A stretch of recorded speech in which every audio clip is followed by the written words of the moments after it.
మీకు diamond design ఎలా చేయాలో చూపిస్తానని చెప్పాను కదా! పార్ట్ 1లో ఫోల్డింగ్ అంతా చూపించాను. ఇప్పుడు డైమండ్ డిజైన్ ఎలా చేయాలో చూపిస్తున్నాను చూడండి. ఇలా మనం శారీని పొడవుగా పెట్టేసుకొని ముందుగా శారీని మొత్తం రోల్‌గా చేసుకోవాలనమాట.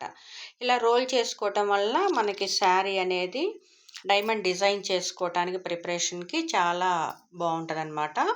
చూడండి ముందుగా ఇలా శారీ మొత్తం రోల్ చేసేసాము. ఇప్పుడు మనం స్క్వేర్ టైప్‌లో అంటే చతురస్రాకారంలో మనం చూడండి ముందుగా ఒక ఫోల్డింగ్ అయితే వేసాము.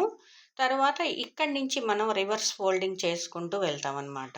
చూడండి రోల్ ఇలా చేతిలో పెట్టుకొని రోల్‌ని తిప్పుకుంటూ రెండు వైపులా కూడా ఇలా తిప్పుకుంటూ వెళ్ళాలి.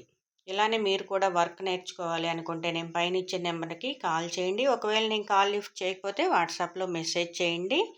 చూడండి మనం శారీ మొత్తం కూడా ఇలా డైమండ్ డిజైన్ అంటే స్క్వేర్ టైప్‌లో మొత్తం కూడా ఫోల్డింగ్ చేసుకోవాలి.